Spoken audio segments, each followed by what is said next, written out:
Hello everyone, and welcome to episode 2. I heard you, and I lowered the strength of the echo. If it's still too much, just let me know, and I will get rid of it entirely. I was going for a feeling, as if the narrator himself was in a cave, reciting the story. Also, I will try to pay more attention to the way I write this one, and avoid using present tense altogether. Anyways, this isn't why you're here, so let's jump straight in. We pick up the tale in the second half of the month of Timber, in the year 131. The caravan from the mountain homes have left, and according to the broker of the group, the fort might have to go without more migrants for a while.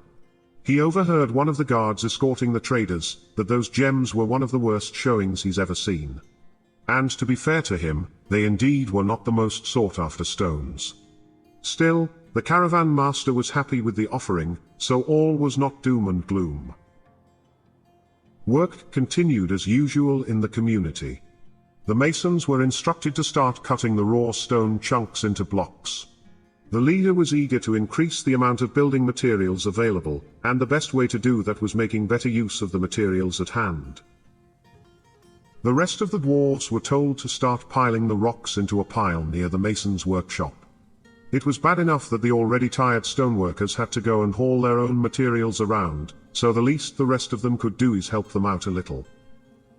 What was also weighing heavily on the expedition leader's mind was how exposed the fort's stockpiles were. He decided that it was time to start organizing the inventory better, so he told the miners to start digging out a new area for this purpose. It took a couple meetings, and even a bit of arguing to arrive at a layout that everyone was happy with. The most obvious choice for the location was the deepest soil layer, not too far above the living quarters. They still made sure to leave a couple dwarf lengths worth of stone between the two layers, so all the hammering and chopping noises won't be bothering the sleepy residents. Ultimately, they decided to arrange the storage hall in a way that it had a couple separate chambers. The biggest one ended up being the general storage space, where all the different stockpiles were designated. There was also a smaller, narrower hall to the south of the stairwell, where they wanted to use for storing the wood they cut down. They also included a pair of smaller chambers.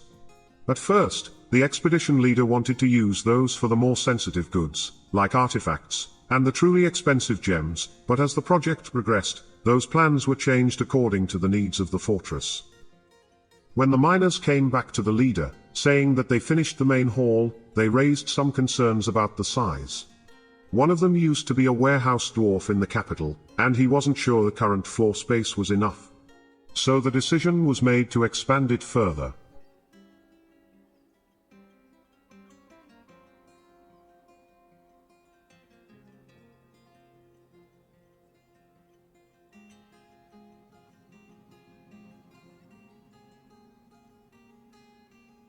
As soon as the main hall was finished, the expedition leader made a visit to the manager's office to discuss the layout of this storage space. After a bit of back and forth, the leader realized that he cannot really contribute to the conversation, since he wasn't well versed in the optimal arrangement of dwarven stockpiles. He just left everything to the manager, who in the end distributed the space according to broadly accepted categories.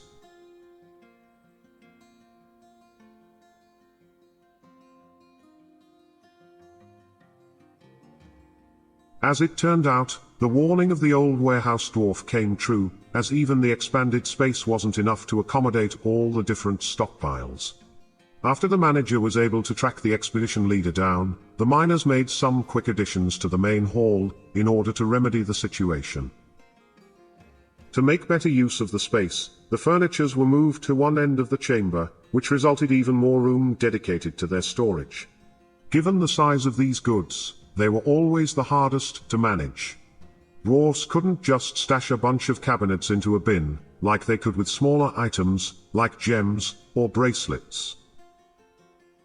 Once the last of the stockpiles were laid out, the only job left was to haul everything from the main entrance hall down to the warehouse.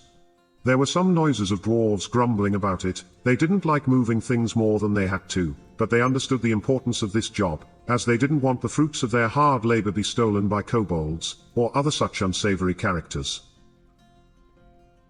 On the 11th of Moonstone, the leader made the decision to replace the walls they built a couple months ago. This time, the dwarves were a bit more enthusiastic about it. They originally used rough stones to construct those walls, and as a result, they weren't really happy with how they looked. But if they started using the freshly cut stone blocks to replace those walls, the rooms they slept in would conform to their dwarven sense of aesthetics much more. While this did replace the uglier walls in the living quarters, they knew that this wasn't the final time they will have to work on these rooms. The vast majority of the walls were still raw cave stone, and not all of them were smoothed down. Their ultimate goal was to replace all those surfaces with dwarven-made bricks, but those were plans for the future. For now, this simple replacement job will have to do. Right around this time, the expedition leader decided to convert those pair of smaller rooms on the warehouse level to house the workshops. After knocking down a couple more dirt walls, those rooms were made big enough to accommodate 4 workshops each. And with the extra added space, they even had the option to put some walls in between them if they wanted to. This made the dwarves especially happy. They have been tripping over tools the careless crafters leave all over the floors of their workspaces, while trying to navigate the corridor between the stairwell and the main entrance. The first couple shops were the usual affair, a place for a stoneworker, a carpenter, a jeweler, a mechanic, and a craft dwarf. Since the fort had some leftover dolomite blocks, the leader decided to use them to build walls around these new workspaces. He was all too aware of what can happen if a dwarf gets tunnel vision on a personal project of theirs, and they cannot complete the item. Creating a once-in-a-lifetime work of art is incredibly important to dwarves, and if they cannot complete them shortly after the inspiration strikes them, it can drive them mad, or worse.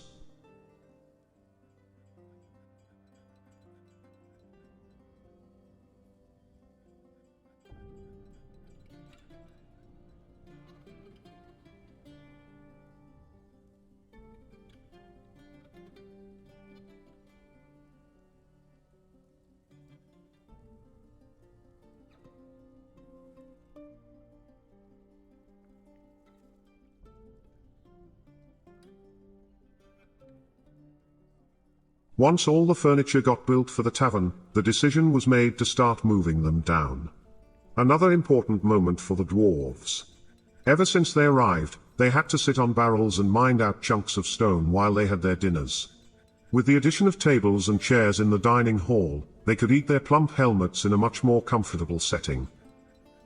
They also asked the leader if they could replace the rough stone walls on that level too, like they did in the living quarters, and the leader gave the go-ahead. Unfortunately, one of the rookie miners got a little bit too carried away. When the leader said to them to remove all the constructions on that level, he took those instructions a bit too literally, and proceeded to dismantle the stairs on that level. Needless to say, the rest of the mining crew were not happy with him, and they had to wait for a bit, as new stairs had to be built to allow them to leave again. By the time the work was completed, they softened a little on their overzealous colleague, and by the time they were having their well-earned drinks of wine in the cellar, they were already joking about the ordeal.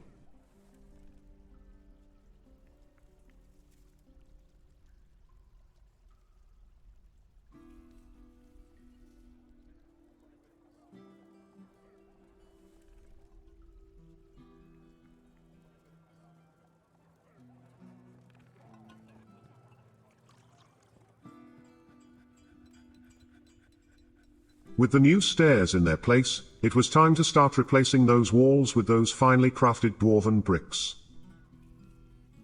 The new tavern space was shaping up nicely, and excitement started to spread among the dwarves. Once everything was completed, they would have a space all dedicated to their favorite pastime, getting hammered.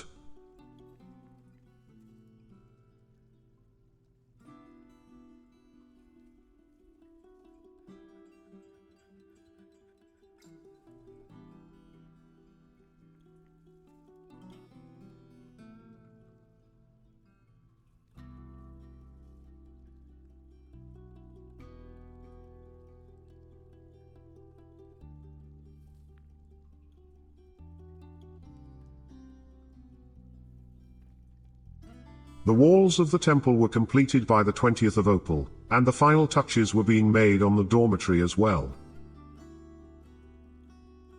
With the new supply of blocks ready, the remaining work on the bedrooms was also completed at last. The leader also deemed this time to be a good one to finish smoothing down the walls and floors on that level. The majority of that work was already completed a couple months ago, but there were still some surfaces left unfinished, and he knew it would make everyone happy to finish the job for good.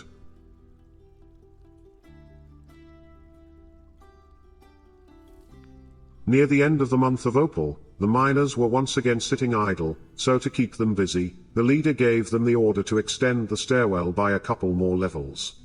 Hopefully, that will keep them busy for a little bit. As the smoothing work in the bedrooms progressed, the doorways for the last remaining rooms were finally ready to receive their covers, so the order came down to start installing those dolomite rock doors that were sitting unused in the stockpiles for quite a while at that point.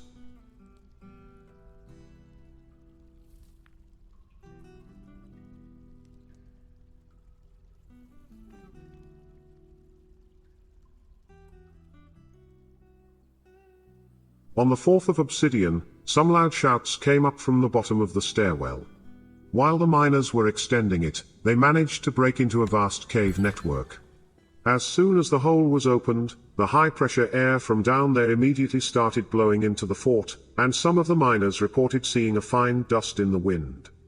They were quite familiar with regular stone dust, and they were convinced that what they saw was not lifeless rock particles. Dwarven kind were well versed in the matters of the underground world, and knew that those were spores from all sorts of cave-dwelling plant life, mostly mushrooms. They knew it was only a matter of time before they saw these new arrivals start sprouting out of the soil on the upper parts of the fortress. When examining these fungi, they saw some very familiar species. They saw plump helmets, fungiwood, dimple cups, all of them known to their people already. This also came as no surprise to them. In the other forts of all 4 dwarven kingdoms, breaking into these caves was commonplace. It was a widely accepted idea that these caves were all part of a massive, worldwide network of tunnels and stone chambers. And they were all too familiar with the danger they held too. The discovery of these caves was a big moment in the history of dwarven kind. It gave them their favorite food, plump helmets after all, but there were all sorts of creatures lurking down there as well. Weird-looking vermin crawled on the walls, and tribes of troglodytes were a constant nuisance. Even the usually friendly creatures, like the Gorloks, were regarded with suspicion, and dwarves only interacted with them when absolutely necessary. But those were the least of their worries. Ever since dwarven scribes started keeping permanent records of their history over a century ago, there have been news of ancient horrors emerging from these caves from time to time, and this made them extremely cautious when it comes to these caves. As a precaution, work immediately began to make this new discovery safe. The stairs were completed as fast as possible, and they quickly started building walls all around them, so creatures wouldn't be able to enter the fort uninvited. One of the miners even reported seeing webs of fine spider silk just a couple paces away from the stairs. This made everyone quite worried. The expedition leader called a community-wide meeting, and asked if anyone had seen cave spiders before. Thankfully, one of the late arrivals had some knowledge about these creatures. Among the construction going on around this new discovery, they made their way down to inspect the webs, and to the relief of everyone, the dwarf was fairly certain that these webs were made by regular cave spiders. The truly dangerous giant cousins of these small vermins made much thicker silk strands, and their webs were much bigger, and stickier. While the bites of the smaller spiders were unpleasant, at least they wouldn't paralyze their victims, like the venom of the giant spiders did. To finish securing the fortress from below, a door made out of granite was ordered. It won't hold back everything that were known to lurk in these caves, but it was a start.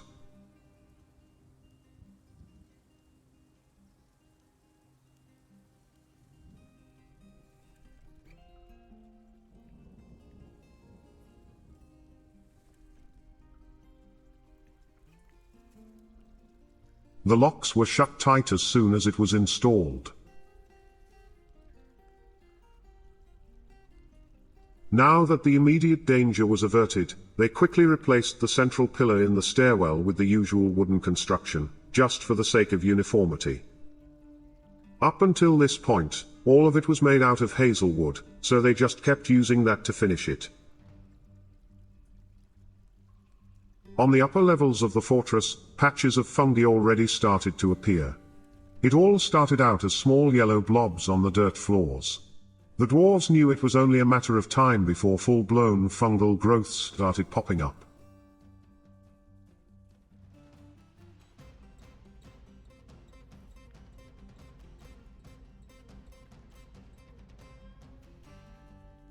While looking at the sketches the miners made of the immediate area surrounding the newly discovered caves, the expedition leader noticed a big empty chamber quite close to the entrance. It looked like the perfect place for a new plump helmet farm. While these staple crops were sturdy enough to live in the soil close to the surface, their ideal environment was in the caves, where they originally evolved. The dirt and sand covering the outside world lacked the nutrients these mushrooms were so fond of, so to maximize future harvests, the decision was made to start using these caves for farming whenever possible, without endangering the fortress. After digging away into that new chamber, work began immediately, so it can be walled off from the rest of the cave network. There were no sighting of hostile creatures just yet, but they were still trying to be cautious. While digging through, they also discovered something very fortuitous. They discovered a couple clusters of yellow diamond stones. Unlike the gems they gave to the traders before, these were incredibly valuable. In fact, they were so expensive that they decided to leave them in the walls for now. They were safe there for the time being. After successfully walling off that chamber from the rest of the caves, it was time to tell the farmer to start turning it into the plump helmet farm. While overseeing this project, the expedition leader took out that sketchy map he used to plan out this latest project, and started making plans for the next one. The chamber to the west of the entrance had quite a few patches of exposed rock, where it was impossible to farm. But there was an underground lake right next to it. If they were careful enough, he was sure they could turn that chamber into a second mushroom farm. But that would require some planning and safety precautions. Since this was the bottom of the fortress, there was no real danger of flooding anything important, but it was always a good idea to be careful when dealing with water. Dwarves were not known to be great swimmers, so if one of them got swept away by a rogue wave, it could be disastrous. The news of the discovery of these caves started spreading quite quickly. Adventurers and monster hunters started turning up at the fort, hoping to try their luck in the caverns. Unfortunately for them, the dwarves were quite confident in the safety of their newly erected walls, so the services of these wanderers were all turned down. Instead, the attention of the residents turned toward their tavern. It still lacked some basic necessities, like beds for the dormitory, or a space for mugs and drinks in the central chamber. Not to mention the temple, which they decided to create tile floors for first. But before all that, they were desperate for some communal downtime, so the mason started working on a single stone coffer, made out of microcline, a rock with a slight blue tinge to it. It will serve as the mug container in the tavern, and he thought the different color will start breathing some variety into these halls full of pink dolomite walls.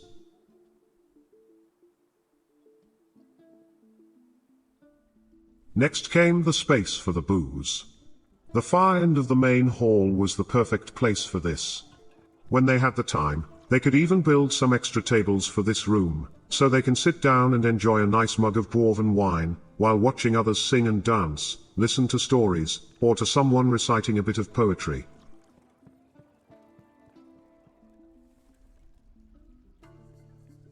The beds for the dormitory were also brought down from the warehouse, so anyone without a room can have a place to sleep.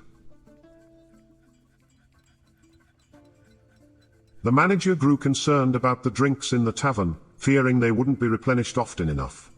To ensure this would never happen, they left signs on the wall, encouraging dwarves to replace empty barrels whenever they finished one.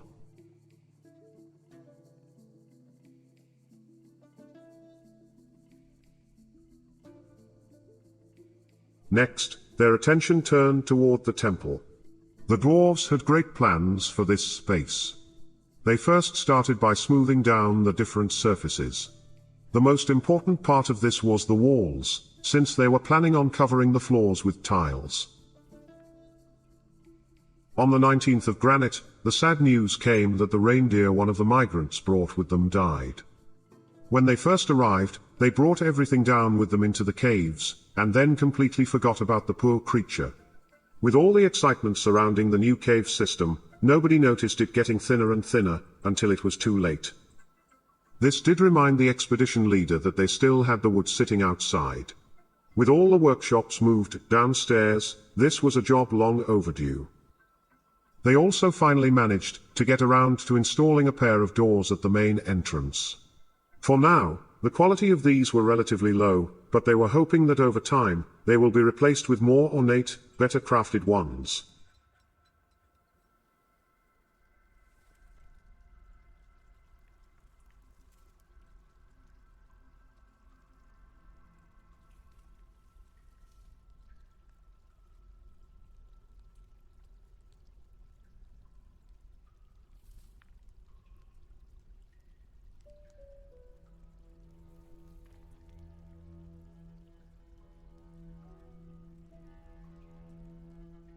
With the floors and walls all smoothed down in the temple, it was time for the next phase, namely the flooring.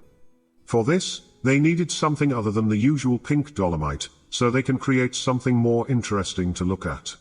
The final choice was claystone, mostly because that was the most abundant type of stone apart from dolomite. When they had enough, work could begin on the temple.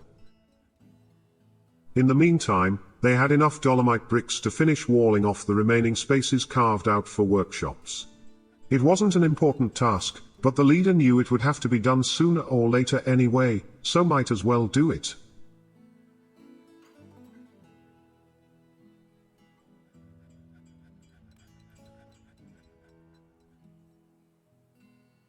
The furniture stockpile was also close to being full, so the decision was made to extend that part of the warehouse.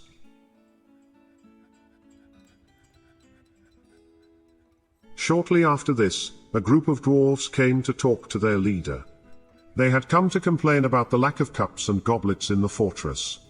The head dwarf began to apologize profusely. With all the commotion, he completely forgot it, and immediately told the manager to organize the production of 20 claystone mugs for the tavern.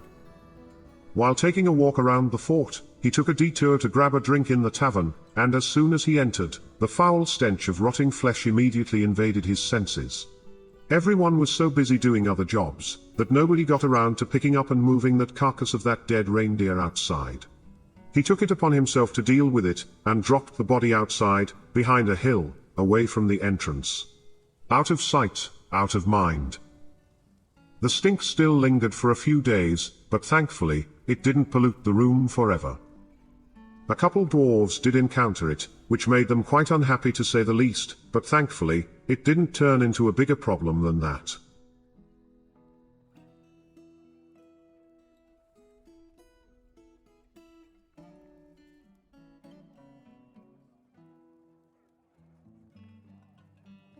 By the middle of the month of Slate, there was enough brick ready to start working on flooring the temple. They decided to use both the claystone and dolomite blocks, creating distinct areas in the temple. The brown claystone was used to create an empty space in the middle, where they will place the seating later. It was also used for the flooring of the small alcoves on the sides, left there for decorations. The leader already knew what he wanted to place there. The rest of the spaces was tiled with the familiar pink dolomite, creating a neat walkway from the entrance to the central shrine, with the altar in the middle. By that time, all the previously ordered altars were long finished, so it was the perfect excuse to replace it. As it turned out, the mason managed to create 2 finely crafted claystone offering tables, so one of them was chosen as the new centerpiece.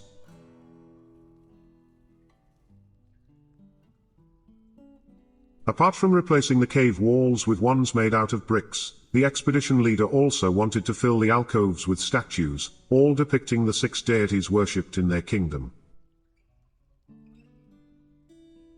There was Lorbam, the god of fortresses, war, and chaos. Nekolskull's ghost was the dwarven god of death, while Osram was believed to be the bringer of wealth. The god known only as Sienna Iron ruled over the realm of earth and caverns, while the deity Asin was god of mountains, volcanoes, and fire. The last of the 6 was Kol, the god of jewels and travelers.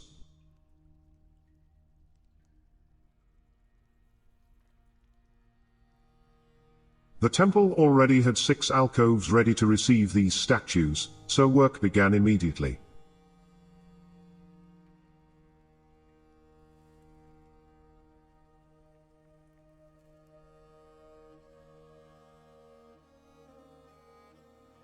The stoneworks shop was tasked with this. After telling the master mason that the fort required 6 statues of their gods, he began drawing up sketches of these statues. He was made aware that they don't have to be works of art. The temple they were going to was only ever going to serve as a place of meditation, instead of being consecrated to a specific deity. The real masterpieces can wait until the need arises for those kinds of places of worship. These statues will only depict the god in question, without much embellishment. The material chosen for these statues was clay stone. They should feel right at home on top of the floors made out the same material. Even though they didn't need to be high quality, the expedition leader still wanted them to be relatively pleasing to look at, so he made sure to only allow the most experienced stone carver to work on them.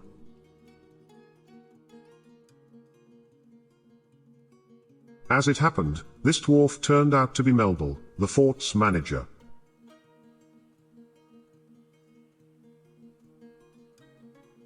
Unfortunately, the previous user of this workshop was still trying to start working on the first statue, so after a bit of talking with the leader, he acquiesced, and relinquished the shop to Melville.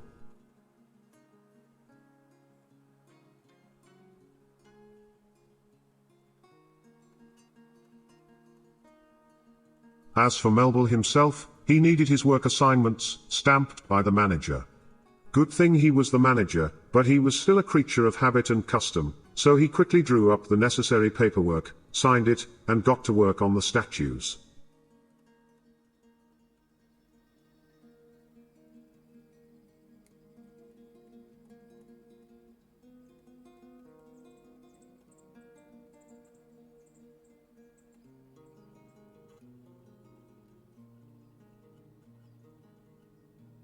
In the meantime, the leader decided to chop down a couple more trees outside.